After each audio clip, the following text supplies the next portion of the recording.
news when you want it with Bloomberg News Now. I'm Denise Pellegrini. Those comments from Treasury Secretary Scott Bessent getting a lot of attention. Bessent says he's not worried about the recent downturn in the stock market as the U.S. puts new economic policies in place. I've been in the investment business for 35 years, and I can tell you that corrections are healthy. They're normal. What's not healthy is straight up that you get these euphoric markets. That's how you get a financial crisis. It would have been much healthier if someone had put the brakes on in 06, 07.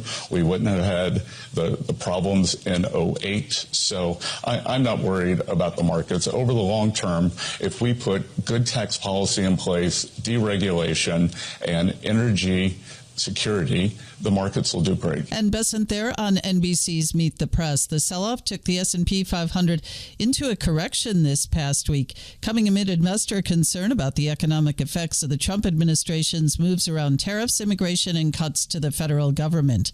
A new NBC News poll shows voters are starting to sour on the state of the U.S. economy, even as the start of President Trump's second term has boosted positivity about the nation as a whole.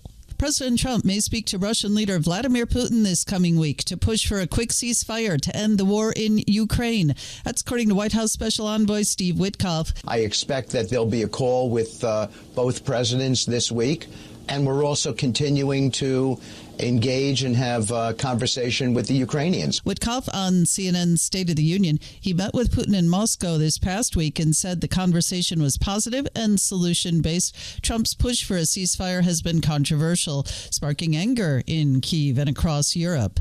Dozens have been killed in the first U.S. strikes against Yemen's Houthis since President Trump took office, and President Trump ordered the attacks in response to Houthi attacks on vessels in the Suez Canal and southern Red Sea. White House National Security Advisor Mike Waltz acknowledging the Biden administration also launched similar strikes, but says the Biden administration failed to stop Houthi attacks on ships in the Red Sea. The difference here is, one, going after the Houthi leadership, and two, holding Iran responsible. It is Iran that has repeatedly funded, resourced, trained, and helped the Houthis target not only U.S. warships, but global commerce. Waltz there in an interview with ABC, and Defense Secretary Pete Hegseth tells Fox U.S. attacks on Houthis will be unrelenting. The U.S. strikes could last weeks. Many Western shippers are trying to avoid the area by taking a longer, more costly route around southern Africa. The Trump administration says it has arrested and expelled hundreds of alleged members of Venezuela's Tren de Aragua gang to El Salvador for imprisonment,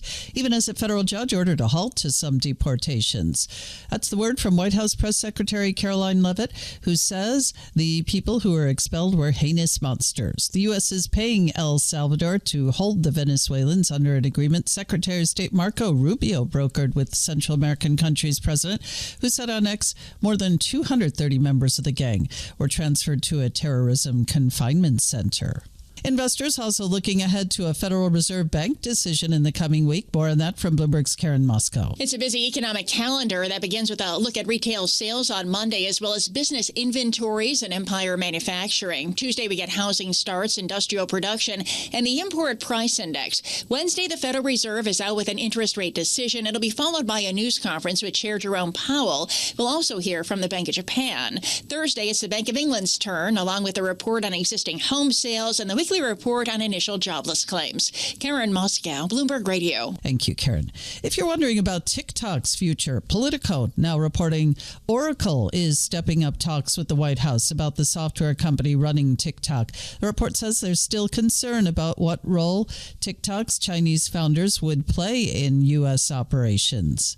And vaccinating poultry could help cut back those soaring egg prices, but the U.S. is apparently hesitant about that. More from Bloomberg's Amy Morris. Vaccines could be a key way of suppressing bird flu and avoiding the slaughter of millions of chickens, which is blamed for egg prices averaging nearly $5 a dozen. But there are concerns it could jeopardize chicken exports, totaling nearly $4.7 billion last year. The Department of Agriculture has announced plans to spend $100 million to study bird flu and consider vaccines and other strategies to fight the disease in concert with meat, chicken, egg, and turkey groups. Chicken meat producers remain the most resistant to vaccines. Amy Morris, Bloomberg Radio. Thank you, Amy. And in golf, round 4 of the Players' Championship at TPC Sawgrass, Rory McIlroy at the top of the leaderboard at last check. Global news 24 hours a day and whenever you want it with Bloomberg News Now. I'm Denise Pellegrini, and this is Bloomberg.